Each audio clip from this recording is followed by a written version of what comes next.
Exclusively on WPG Talk Radio 1450. Fox News Radio. I'm Dave Anthony. Some of the tech people at the State Department apparently didn't even know Hillary Clinton was using private email while Secretary of State. That's in the new messages just made public. Fox News Radio's Rachel Sutherland live in Washington. One IT worker sent a message asking why there were fatal error notifications when some emails were sent to her account. It's one of thousands of emails in the latest release from the State Department, but we can't see them all. At least 125 are now retroactively classified. The State Department says the censored information in the group of emails is classified at the confidential, not the higher top secret level. The Democratic presidential frontrunner maintains she neither sent nor received information marked classified via her personal email system. Dave. Rachel, what will Kim Davis do? The Supreme Court's refused to repeal as she refuses to allow gay marriages on religious grounds. So if the Rowan County, Kentucky clerk still refuses to hand out licenses this morning, Davis could be in contempt of court. Fights have broken out on the Greek-Macedonia border as migrants keep flocking to Europe. A crisis that got worse when 71 died in a truck in Austria. Trains are also crowded. Fox News Radio's Simon Owen live in our European bureau. Dave, Germany is a top destination for migrants. It's accepted more asylum seekers this year than any other EU nation. And thousands of people, many of them Syrian refugees, have been arriving via train from Hungary. That's not in line with EU rules, but sheer numbers have caused systems to collapse. In Hungary today, though, anger among migrants as officials block trains from leaving.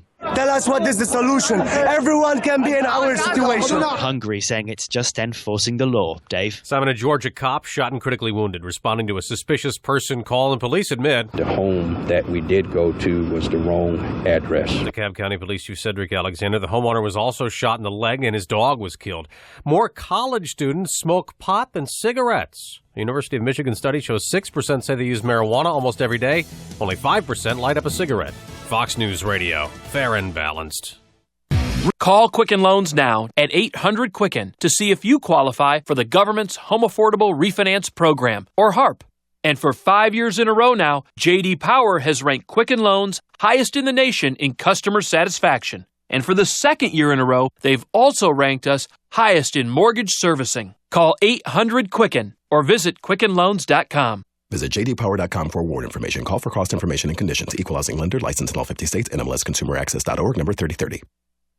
What do Fortune 500 companies do when they need to find new workspace? They call Regis and 1-800-OFFICES. With Regis, you can easily expand today and get your people up and running tomorrow. With fully furnished, tech-powered co-working spaces, offices, and admin support, Regis manages the details so you can focus on your business. Short-term, long-term, all on your terms. Regis makes it easy and affordable. Call Regis now at 1-800-OFFICES and get a free office or meeting room for a day. Regis, here to help you grow. Governor Christie seems ready to try just about anything to give his struggling presidential bid a boost. He told Jimmy Fallon on The Tonight Show that could include being much more aggressive on stage at the next debate. Stay tuned on September 16th. We may be changing tactics. You know, if I get to like 15 questions in a row, count them at home. I get to 15 in a row, they're going to go, uh-oh, he's going to go nuclear now. Christie was making his first appearance with Fallon since announcing he was seeking the GOP nomination. A surprising find in a backyard in Cape May Courthouse. A man digging in his yard unearthed a live cannonball. The bomb squad showed up, x-rayed it. Sure enough, it was fully functional. The brass-capped cannonball, about 5 inches around, removed to a safe area and detonated. The area around an airplane hangar at Joint Base McGuire was evacuated for almost 3 hours Monday. A suspicious package was found on the Lakewood side of the hangar. After hours, it was later determined there was no threat. Somebody had left behind a box of tools. Get breaking news, weather, and traffic alerts on your cell phone. Text news to 89,000. This is the Town Square News Network. Mostly sunny skies, hot and humid once again today. We have a code orange air quality alert today, too, for elevated levels of ground level ozone. High temperatures upper 80s to lower 90s for your Tuesday, a bit cooler at the shore in the lower 80s today. Mostly clear, warm, and muggy tonight with lows around 70 degrees, and we'll do it again tomorrow. Highs around 90 degrees with partly sunny skies. Thursday, sun and clouds, still hot in the lower 90s, but we'll see some evening showers and thunderstorms on Thursday and some cooler air behind it. I'm meteorologist Dan Zaro. You're about to find out why the New Jersey Broadcasters Association is inducting Harry Hurley to its Hall of Fame. Live from the studios of Town Square Media in Northfield, it's Hurley in the Morning on WPG Talk Radio 1450 and WPG1450.com.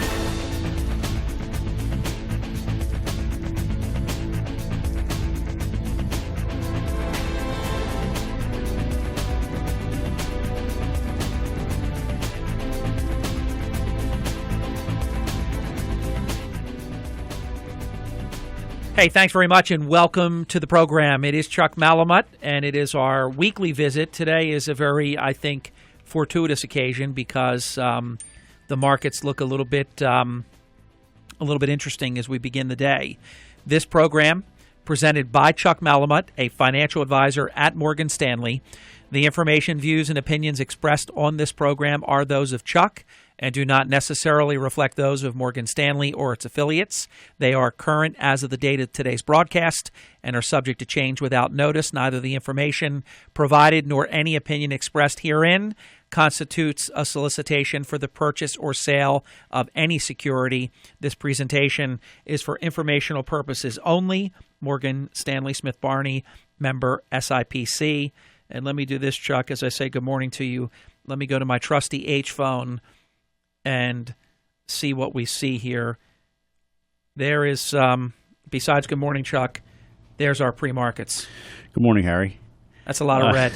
There is a lot of red, and I was thinking on the way in this morning, as usually we get prepared the evening before our broadcast, and I had a sneaky suspicion as I was going to bed fairly late last night and watching the futures.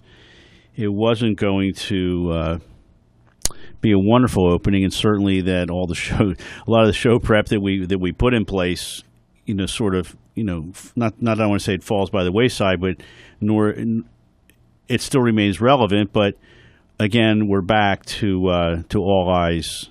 So what's on China. What's China doing that?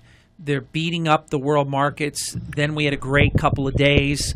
Then China beats up the world markets some more. I mean, what's with the yo-yo? Well, let's talk a little about let's talk a little bit about last night or this morning as we get into the market opening, and then we'll kind of take a step back because we were here right in the middle of it all last week, as it turned out. And I just want to do, sort of a capsulized version of what happened last week. But you think about what's happening within China right now. The manufacturing sector slowed in August. And I don't think it would come as any surprise understanding what's going on within their marketplace.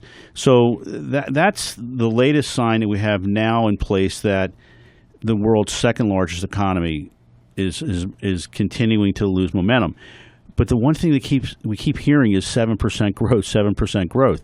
So the Purchasing Manager Index that they follow slipped to a number of 47.3 in August, and that's been the lowest reading that they've had since March of 2009, and that was down slightly from 47.8 in July. It was a little bit better than a number that was broadcast prior to the announcement. So anytime that number is above 50 indicates an expansion in activity, one below points to a contraction.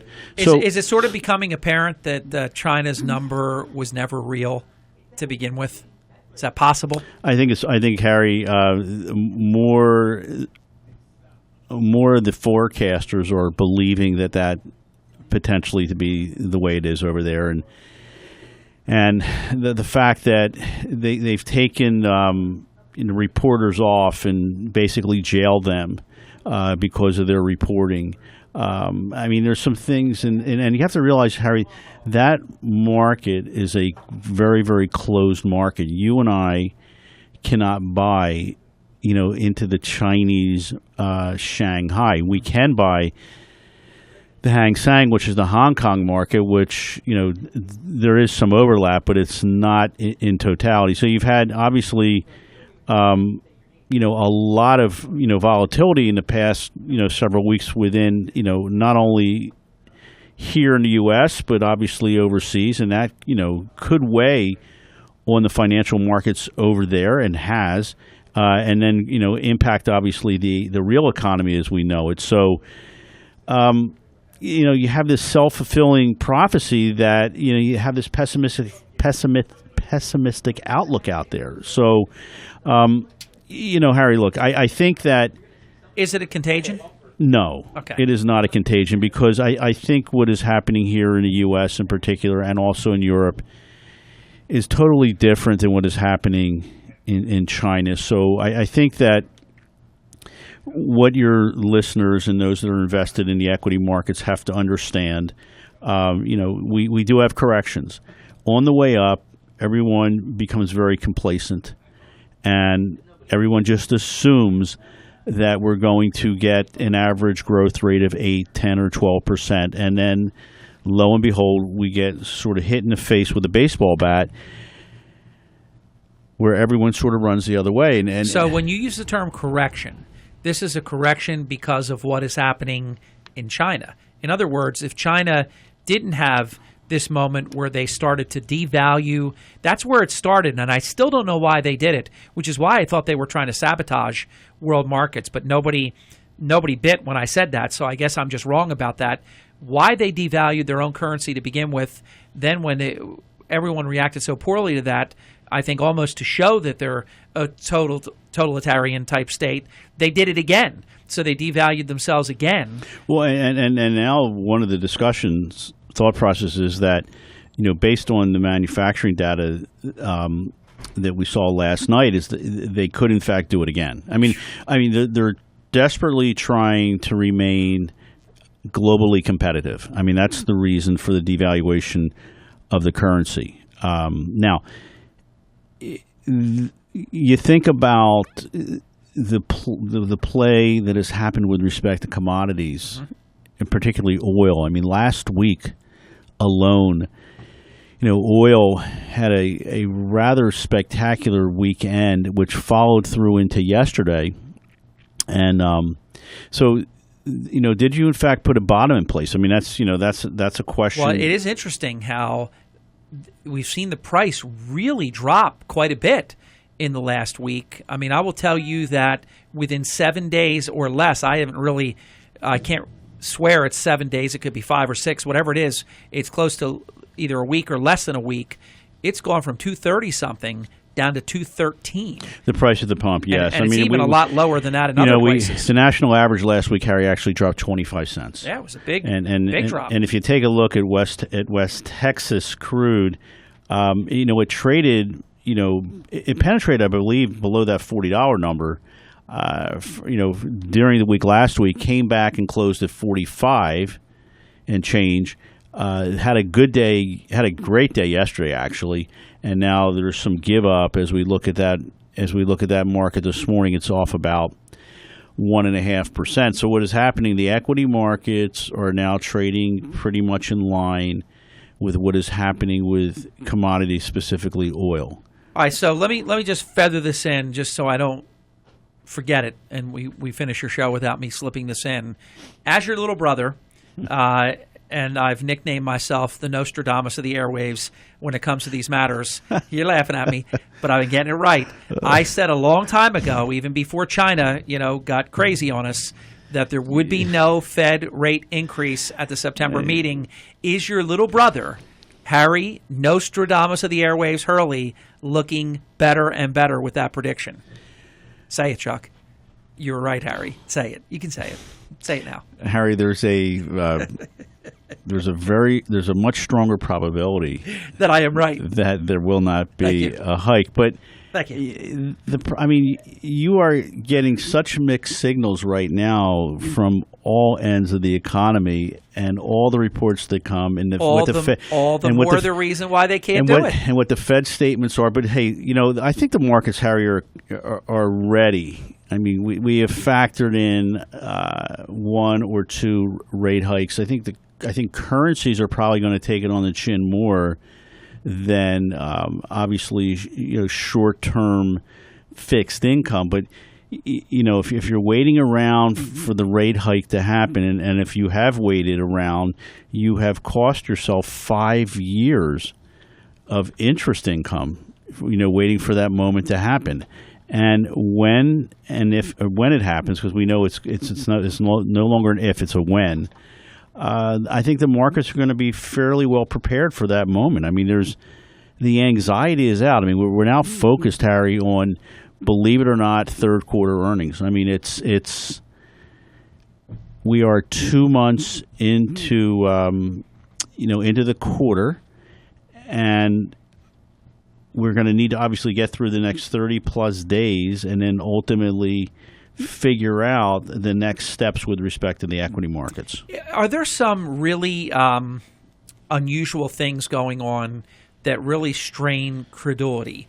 And I'll give you a for instance. I've been doing a lot of reading on this, what I consider to be very odd second quarter adjustment from 2.2 or 2.3% to 3.7. Then I went into like some of the tabulars about this. Do you know they went back 3 to 5 years and said that we were growing more than we thought, and so we're adjusting the second quarter of 2015? Chuck, I don't think we've ever seen anything to rival this level of dishonesty that's going on.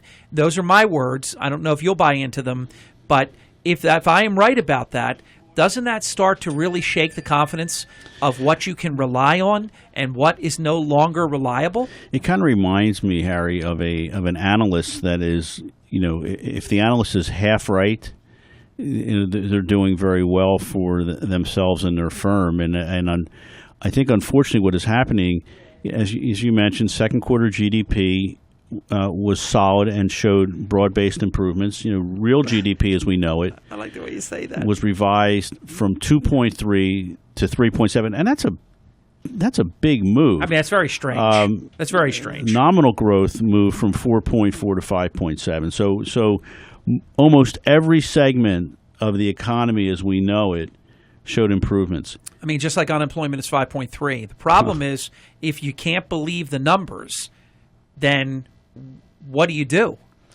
I don't believe those numbers, Chuck. I don't believe 3.7% growth, and that's not good enough anyhow. But I just don't believe that Shazam, it just raised by almost double. Well, Harry, I'm not going to dispute because your statement. I'm not going to dispute the numbers that come, but I will tell you that in the limited travel that I've done over the last 6 months out of the area, what you're seeing certainly demonstrates a more vibrant economy than we had several years ago. And, Harry, that's just spending, a day or two in a location, visiting with a client, getting off and on an airplane, renting a vehicle. I mean, maybe the places that I'm going to just seems to be somewhat vibrant compared to, I think we're, kind of stuck here, and looking at what's happening locally, and can't imagine once we get outside of the local area that actually the economy is in better shape than what we are witnessing and living through right now. So when you go back, to those numbers that were in fact revised upward, almost all segments of the economy, showed improvements. Capital expenditures really demonstrated a lot of strength. And so now you have the ongoing thought process, Harry, that, domestically oriented companies, and I'm not picking on a company when I do this, but Harry, but if you take a look at like an Apple, Coca-Cola, they're what we consider the multinationals, and a lot of the multinationals are embedded within the Dow Jones Industrial Average. So you have to be very, very careful when you're looking at the Dow Jones as we know it, which is very segmented, 30 stocks, market capitalization weighted, as that moves versus say the S&P 500 or the Russell 2000. But what we're seeing is that the domestically oriented companies, U.S. based, are having a much better time of it and better results than the multinationals. Not that I expect you to know like the next meeting after September, but do you still think – I don't believe interest rates will increase at the September meeting, but I have been a believer for a long time. This is 7 years now.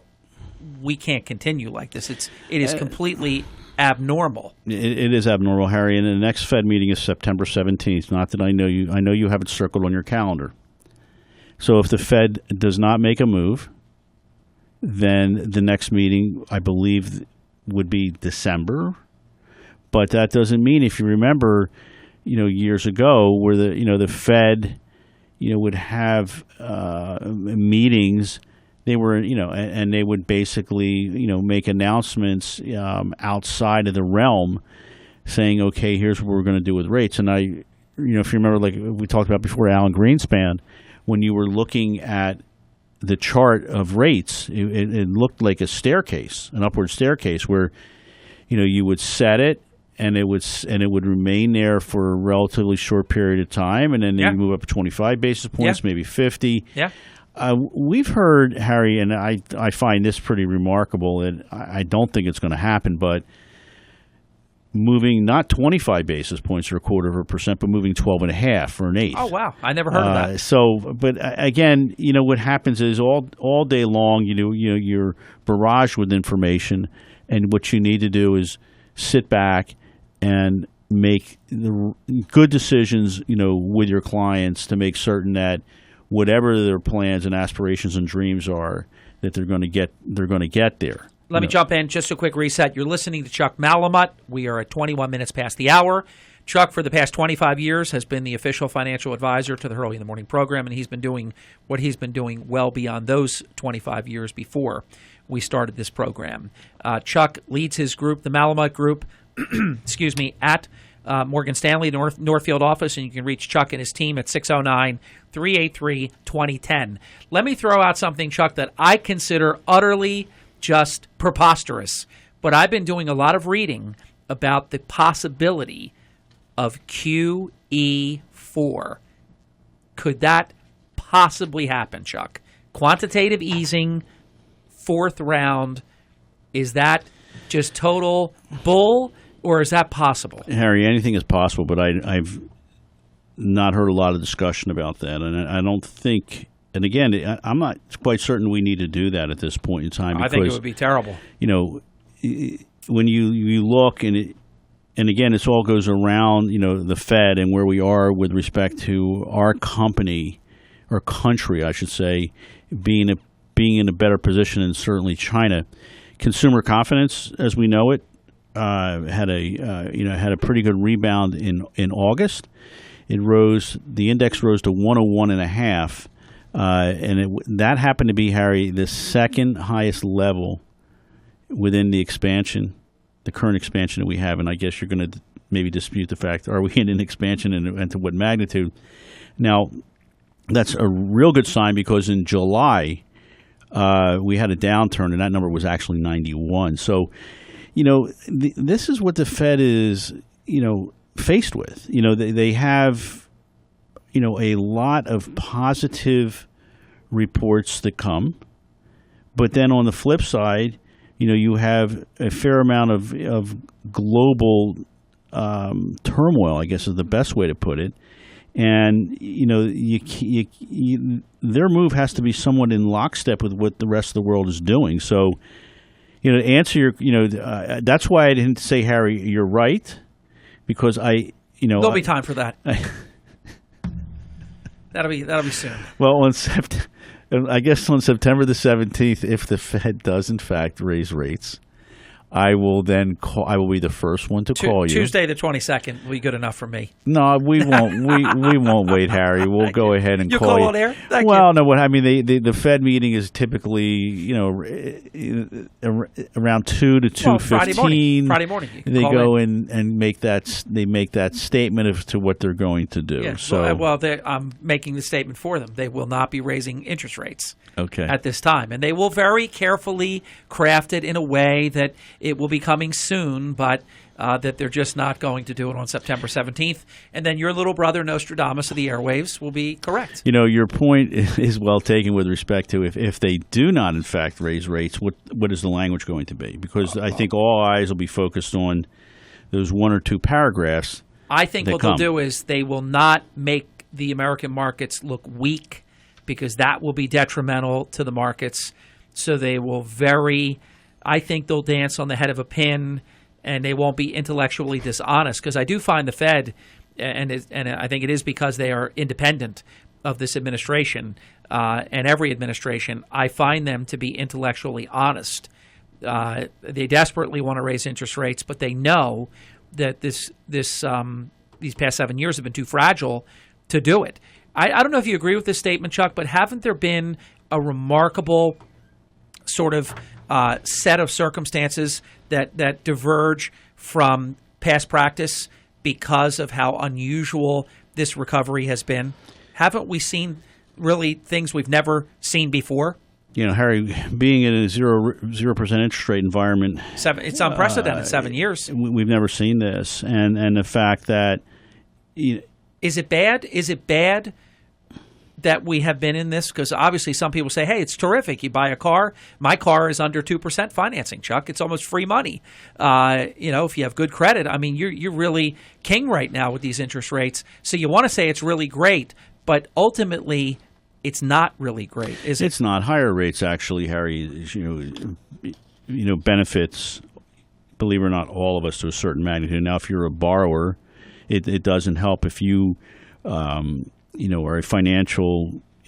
you are a financial services company in the banking industry, particularly, they need that spread.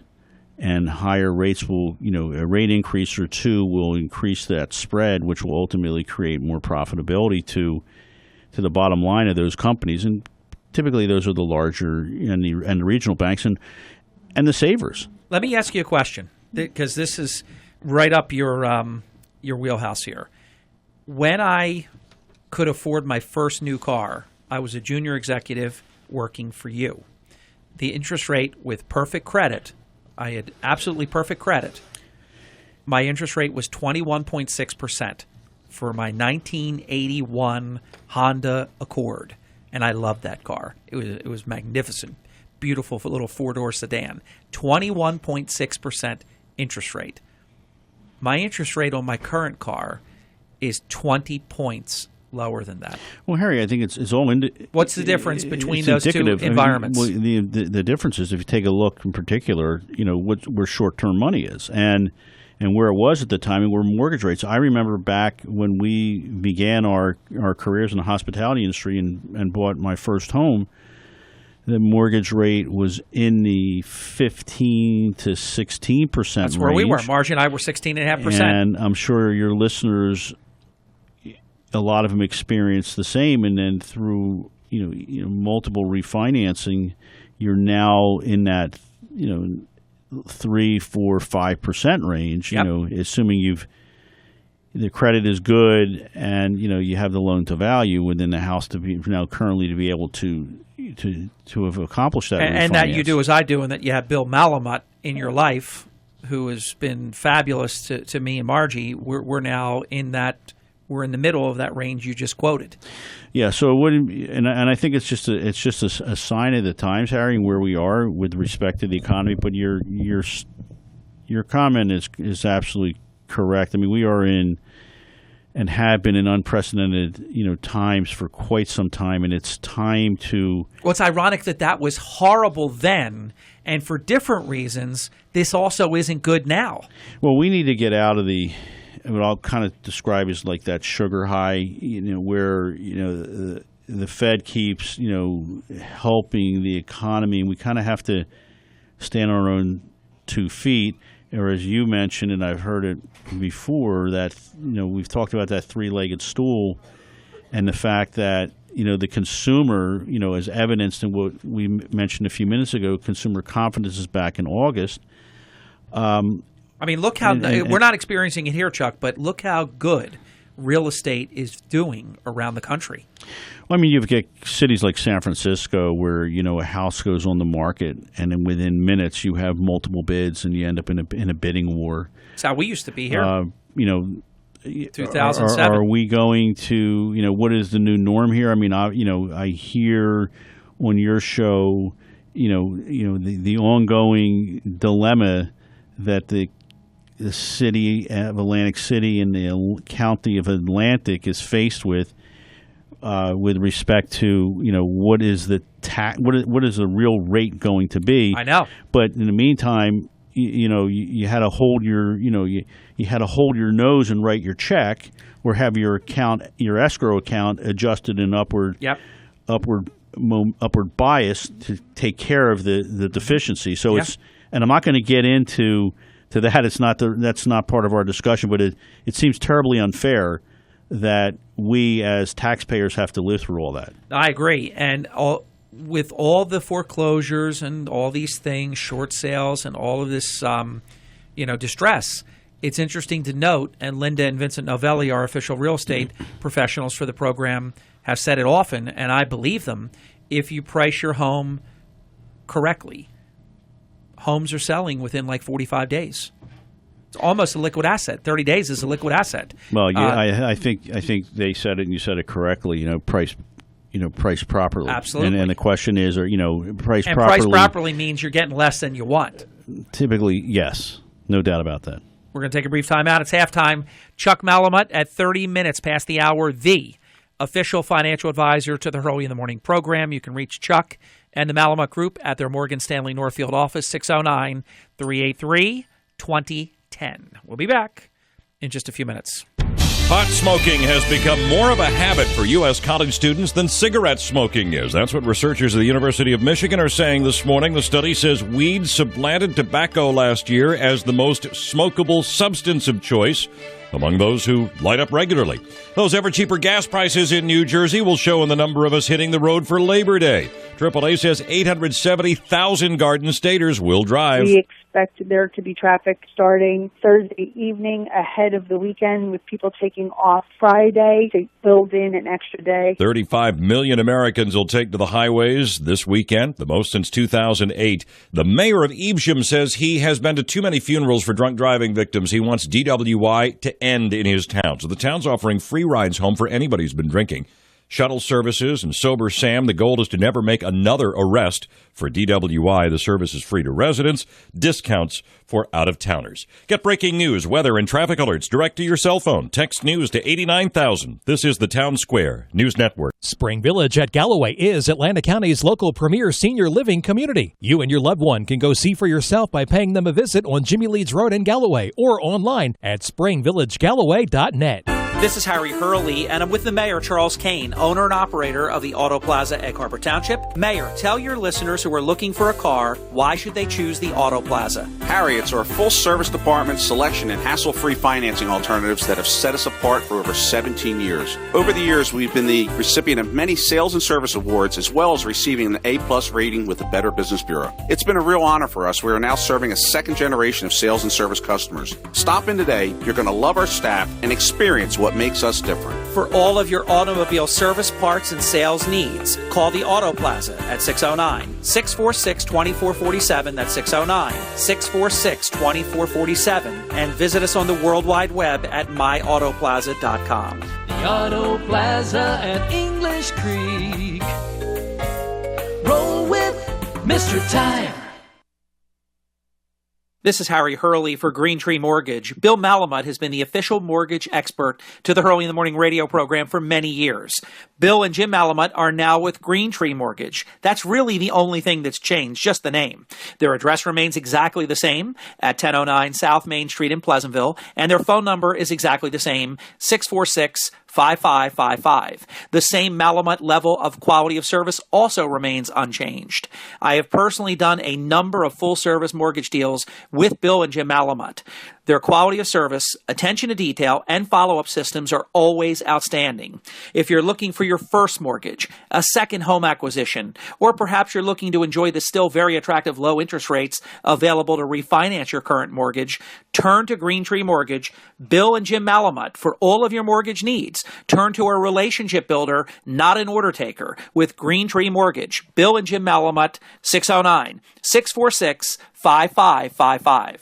Ladies and gentlemen, we're just going to change the mood. We're going to change the pace. We're going to change the topic for just a moment because, ladies and gentlemen, this Saturday is a very special day. And since we will not be on air this Saturday, we will honor a great man in this fashion right now.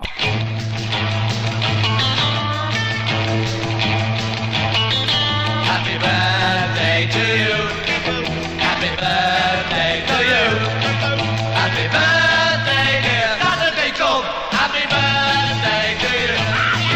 Happy birthday to you. Happy birthday to you. Happy birthday, dear Saturday Gold. Happy birthday to you. Happy birthday, Chuck. Harry, how did you remember? Come on, man. You never forget. Come on, Thank you. Chuck. And by the way, it took me 20 years to figure out what's that thing they're saying where it should say, like, Happy Birthday, Chuck. And they go, Saturday Club. It's the Saturday Club. They did that. Lennon and McCartney wrote that song. And there's a cool story behind it. It's for the White Album, as it's known, 1968. But they did it for the Saturday Club. So when you hear like, oh, Saturday Club, I didn't know what, 20 years I'm trying to figure out what is that? And then I finally made it a point to look it up. But Chuck, this Saturday is your day. It's your birthday. It is, Harry. It's amazing. I was at the at the gym last night, and I was chatting with a younger, someone that was a little bit young, quite a bit younger than me. Because so I asked him. I said, "How old do you think I am?" He went from younger to a little bit younger to quite a bit younger. He goes, "Well, you're about 33." I said, "Well, that's great. Let's see. I've been in the financial services industry for almost 30 years, so I started when I was 3. So that's pretty remarkable." So a person gave you credit for being 33. Well, I think he was being a little facetious when he made this statement, but I think. Hey, listen. First of all, the age that you are this Saturday, and I do know how old you are this Saturday. That's just a number, anyhow. You take really good care of yourself. You look a lot younger than your years, and that's just a number anyhow, so it doesn't even matter. When I hear somebody telling me now that they're doing cohort survival numbers based out on life expectancy of 98, did you hear that, Chuck? Well, you Harry, were the one that said it. Well, actually, when we run our retirement analysis off of some new software that we've been using, those numbers, 93, 95. That's what it was, right? 93. So 95. not 98 yet. But Harry, thanks. I certainly appreciate birthday, that. Chuck. You're going to bring over on Saturday a big cake? Yes. Okay, wonderful. Yeah, on Saturday. All right, thank you. I'll be waiting for you. Poolside. Let me know what time. Yeah, you got it. Maybe I'll just come to your house. Yeah. I'll pick up the cake instead. Yeah. Save you You're the welcome. trip. Always welcome. So let's. I know we're quickly running out of time here, but let's. We're going to chat again. What happened last week and why, and where we are now. And the fact of the matter is, did we do a thorough enough job on why it has happened, stopped, happened? Why is the on off? What is that about? On off with respect to volatility? Yes, it's not off. I mean, you might have had a pause. Okay. And you think about where we are today, because I can't even begin to tell you the amount of comparisons to where we were, in 2007. And the mindset is, and if you take a look at last Monday, are you saying it's you saying it's really analogous? No, or not at all? Not at all. So okay. let's take a look. By the way, I do want to say this real quick, Chuck. We are experiencing, and thank God it's now September 1st. We just lived through the worst August in 17 years. Well, actually, it was, and Harry, it was the worst month that we've had in 6 years. So we've had that. We had a fair amount of complacency. Got hit across, you got hit in the face, with multiple punches at once, and looking at the fact that last Monday, Harry, the futures were pre-opening down about 200, and then literally when the market opened, within seconds, the Dow was down 1,000 points. You had companies like Celgene, J.P. Morgan. I mean, the big, large mega caps down 20%, and the exchange traded funds, completely took it on the chin, and it was the market, clawed its way back relatively quickly during the week, and I think what happens when you take days like Monday and weeks like we had last week, we've been asking for years for the retail investor to come back. And when you see what had happened last week, a lot of the retail investors saying, I really don't want much to do with this because I can't deal with the volatility. Right. See how you like this question, Chuck? I think it fits right into where you are right now. How do I put this? What's the difference between fear and buying opportunity?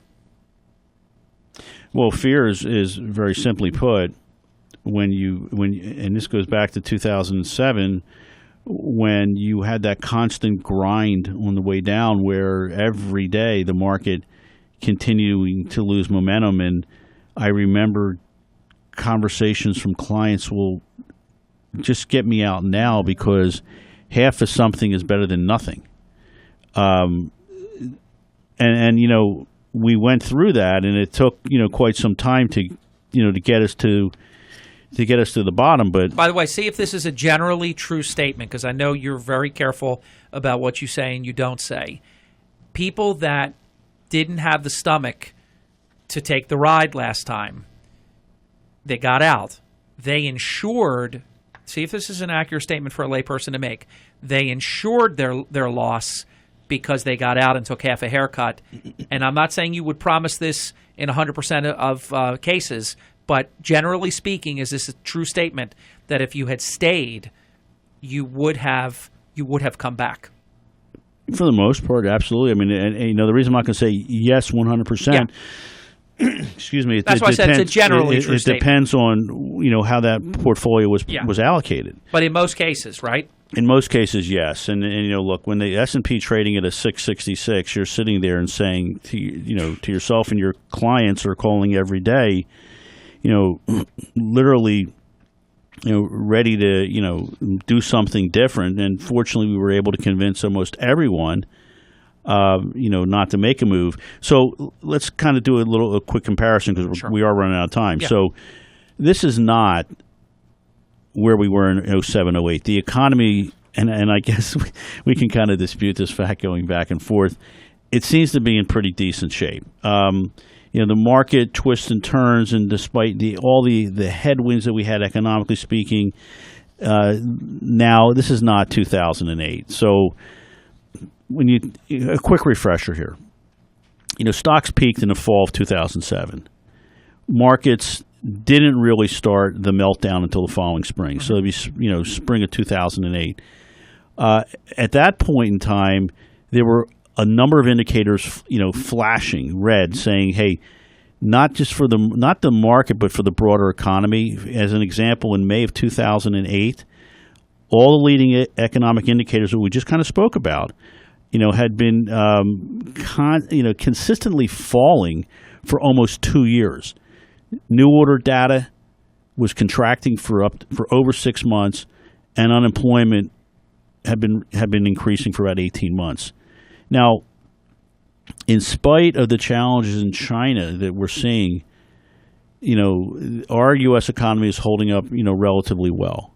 No one, and this goes back to your point, nobody could ever confuse the current economy of the glory days that we had back in the late 1990s.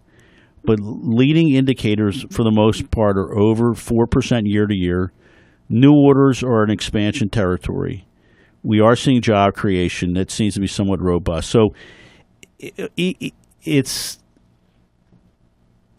very possible to have a bear market. Yeah. I'm not going to call a bear market from a bull market. I mean, a lot of economists are saying this is a downturn in a secular bull market. But we don't think, and you have the Fed on your side here, that the current correction marks the end. Editorial comment from the layperson on the panel, me. When you talked about the 1990s and you and I were doing this show every single Tuesday, I was always saying, and you were extremely intellectually honest during that era, I kept wondering how this whole tech thing was happening, because these were companies that just, there was no there. So to me, it was a bubble that was going to burst, and a lot of that glory of the 1990s was the artificial tech bubble. Was it not, Chuck? It was, Harry, and I think if to go back to... Isn't it better when it's based on real, substance and not something... I don't know we can ever have anything like that again. I don't know if it was Greenspan or somebody talked about irrational exuberance. It was Greenspan. Right. But when there's no there, nothing should, generate the type of prices that we were seeing. But there is a lot of there now, whether it's... Apple or some of these other, you can actually see that there is something there. And again, I know you don't get into talking about any one stock, but now I think going forward, we're basing everything more on something much more real than in that particular era. Harry, you're right, and I think the the one thing that we have to be cautious of, and the fact that we saw it on Monday, is, if you remember the New York Stock Exchange years ago, where you had you still had the post where the buyers would meet the sellers and they would execute the trades. A lot of those trades are now done away from the New York Stock Exchange on different marketplaces, and you don't have that orderly exchange per se. And what happened on Monday was, because you don't have a human being involved, just to kind of put the stop on and say, wait a minute, this is not going to be an orderly market. Let's get ourselves. Let's take a breath or two and figure out where we're going. Chances are that you wouldn't have had the results that we had on this past Monday. But it is what it is. We have to get acclimated and used to it. I think your listeners need to, Harry, keep a focus on what they're doing. I mean, this is not – we've had downturns in the past. We will continue to have downturns. And if you think it's just going to be an easy ride on the way up and you do not have the stomach for volatility, you better find something else to do. Chuck, is 2015, because we're really running out of real estate in a hurry. I mean, the year's close to being over, quarter or so left. Is 2015 a lost year? Harry, I'm not going to say it's a lost year. I'm going to say it's a year that we've struggled. We have the whole quarter plus to put in the books. Yeah. It's anybody's guess. I mean, fourth quarter, though, historically speaking, is never really monstrous, though, is it? And September's not a really good. September's actually the worst month in the equity markets. Then you're going to have Thanksgiving, you're going to have Christmas, and then the year's going to be over. I think there's still a lot of there's still a fair amount of runway left, so to speak, and I'm not going to say the year is over for sure at this point in time. Headline this hour: breaking news: Dow futures tumble 400 points amid China data jitters. Closing comment, Chuck. Well, Harry, as we mentioned, before, that volatility is back. This is not typically you do not get that V-shape recovery in the markets where you make that big down move and then you come right back up very quickly. As we mentioned last week, I believe, don't be at all surprised if we retest that number, and if we retest the number and bounce off it, I think it's actually a healthy thing. Look forward to next week, Chuck. Happy birthday Saturday. Thank you, Harry. The following program that you've listened to, presented by Chuck Malamut, a financial advisor at Morgan Stanley. The information, views, and opinions that you heard expressed on this broadcast are those of Chuck, do not necessarily reflect those of Morgan Stanley or its affiliates. They are current as of the date of this broadcast and are subject to change. Without notice, neither the information provided nor any opinion expressed herein constitutes a solicitation for the purchase or sale of any security. This presentation is for informational purposes only. Morgan Stanley, Smith Barney, member SIPC. We'll be back. Closing segment. If you want to jump in, open forum starts right now for 10 minutes. Straight ahead, then we have Danny Lipford, my absolute favorite national TV personality, radio star, television personality, and home improvement guru.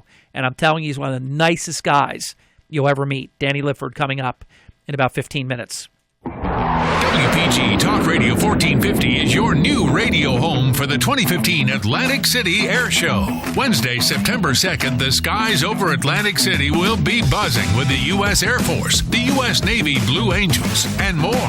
And only WPG Talk Radio 1450 will be providing live coverage. Brought to you by Senator Jeff Van Drew, Assemblyman Bob Andrzak and Bruce Land, Vince Palestina and Associates, Jim Wood and Mead AC, Atlantic City Electric, Charles Malamut from Morgan Stanley, Assemblyman Chris Brown and freeholder Will Pauls, All Season Solar, Stockton University, Auto Plaza at English Creek, Shore Medical Center, the D'Amato Law Firm, BF Mazzio of Northfield, Atlantic County Executive Dennis Levinson, Mays Landing Golf and Country Club, Atlantic County Surrogate Jim Curcio, and former Atlantic County Surrogate Jim Carney. The 2015 Atlantic City Air Show, September 2nd, exclusively on WPG Talk Radio 1450 and WPG1450.com.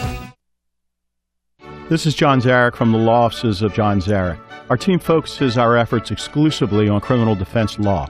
Our goal is to provide you with the very best legal defense. We have law offices in Northfield, Atlantic City, Cape May Courthouse, and Wildwood.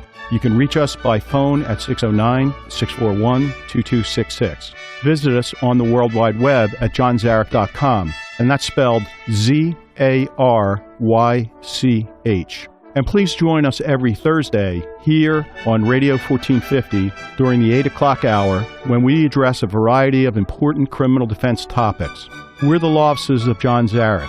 We care about you as a team. We are with you and your loved ones every step of the way. If you are facing a criminal or DWI charge that could hurt your standing in the community, damage your ability to find employment, or potentially affect your very freedom, call us at 609-641-2266 so that we can get to work together on your defense. Get ready. This September, WPG Talk Radio 1450 becomes your new home for two of the biggest sports teams in our area. Penn State Nittany Lions football. Touchdown! And the Philadelphia Flyers. He scores! Two big teams, one big station. The Philadelphia Flyers and Penn State Nittany Lions football.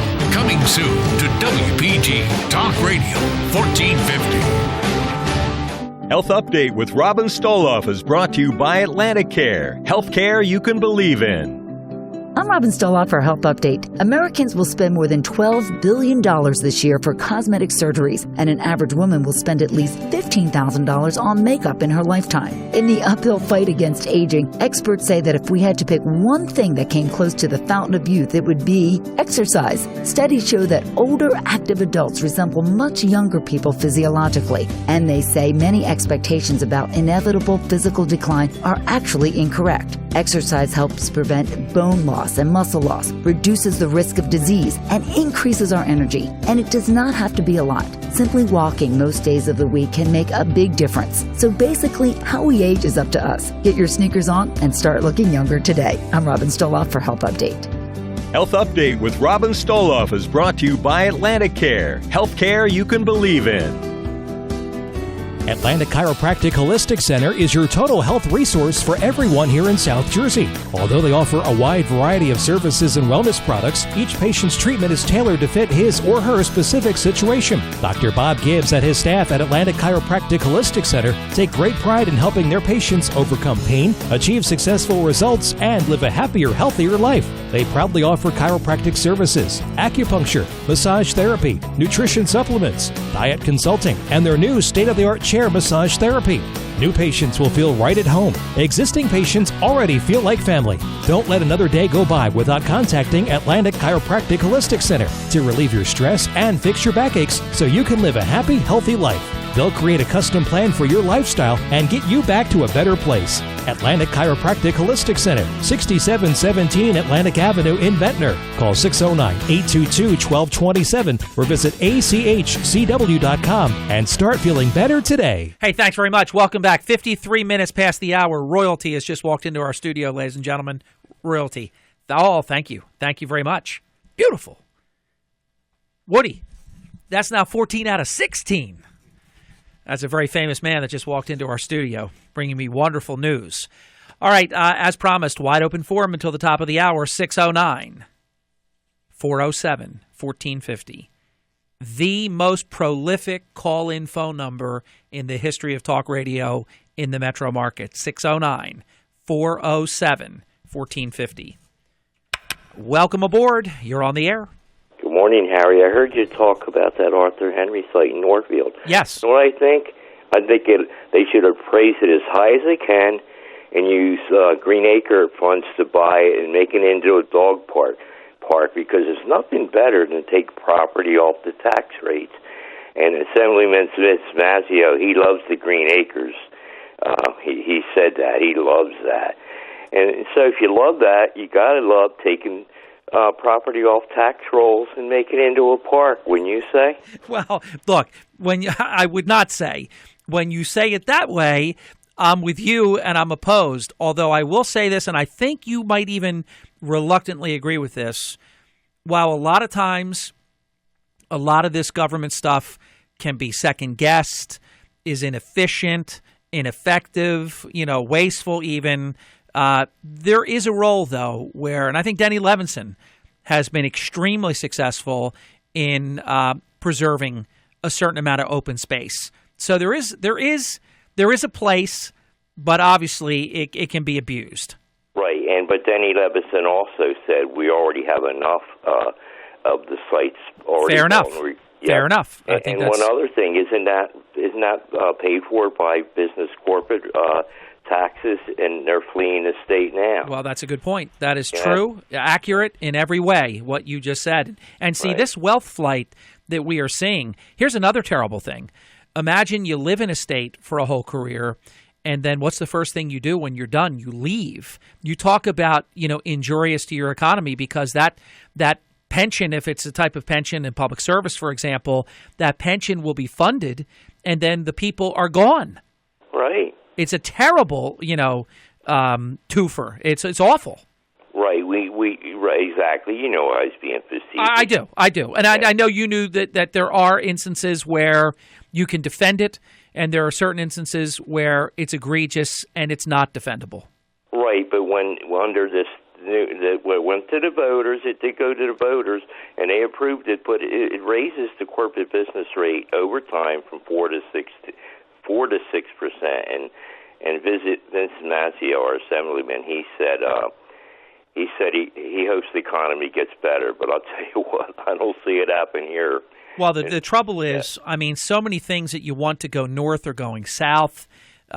We can't nearly keep up with the wealth flight that's been happening. There's no jobs being created. There's all these egregious things. When 3 items, and you're a really astute, detail-oriented, financial type of guy. When 3 line items, basically salaries and wages, pensions, and health care, when that dominates your entire budget to the tune of like 80% of the budget is just those 3 areas, it's not sustainable, Carl. Oh, I know. That's why costs got to come down. Health costs, salaries. Well, wait, healthcare. I thought we had the Affordable Care Act. Yeah, ACA, baby. Yeah, look at your cell bill. Hey, Carl, let me tell you something right now. I know somebody that just got a bill for basically $3,000 for something that absolutely prior to the ACA would have been covered. Something that was ordered and that was done. The insurance company doesn't want to pay it because they're acting like you didn't get some kind of proper authorization. Well, how did you get the test to begin with? Somebody gave it to you. Right. And so in days gone by, it would have been paid without question. People in terms of what's happening with the deductibles, that in many cases are $6,000, $8,000, $10,000, $15,000. Then if you're lucky and has some catastrophic thing happen that you can never afford to ever pay back, then if other things happen, at least for that year, your deductible is reached. But the problem with that is probably not a whole lot more happens to you, God willing, that year. And then, starting the next year, whether your year is January 1st or July 1st, you wind up with the deductible all over again. Right. It's terrible. And the poor people, they'll go to a local hospital where their plan says they got to go 30 miles away, and so they owe 20%, but guess what? They don't have nothing. So there we are, taxpayers paying it again. It's breathtaking, isn't it? I know. And here's the problem. Truly, being honest about it, there is no end in sight. No. Because the beast still has to be fed. Right. And the budget, no matter, and he gets no credit for it, but Governor Christie did cut this budget down by a huge amount. But the structural imbalance is so big. I mean, look at some of these pension things, both at the Atlantic City level and at the state level. This, there's a day of reckoning coming. Oh, I know. And that's what, and Governor Christie's been trying to deal with it. And yep. Of course, the ones that affect, they're screaming foul. He's no good. Well, I'm going to tell you right now, if Governor Christie could have had a Republican legislature for 4 or 8 years, what he could have done would have been amazing. Because I think when you see the fact that he did accomplish real and meaningful pension reform, and that he did accomplish a lot of different things and cut the size of the state government in terms of number of employees, cut New Jersey network. That gets some people upset, and I'm a guy in the media. and I'm not upset about it. You got to make it in the free market. You can't have government golf and government TV and government radio, NPR. That should be defunded. Right. All right, we'll talk again, Carl. I've got to go. Have a great day. I loved your call. Danny Lipford, Home Improvement National Good Guy, standing by next. WPG Atlantic City. The 2015 Atlantic City Air Show, September 2nd, exclusively on WPG Talk Radio 1450. Fox News Radio, I'm Dave Anthony. She won't give up. A Kentucky county clerk refusing again today to give out marriage licenses to gay couples, defying the Supreme Court now. Fox News Radio's Jeff Manasso on the case live. Dave, the Rowan County Clerk's Office has again denied marriage licenses to 2 gay couples, despite the U.S. Supreme Court decision yesterday that upheld a lower court order directing Clerk Kim Davis to issue the marriage licenses. She refused under what she called God's authority.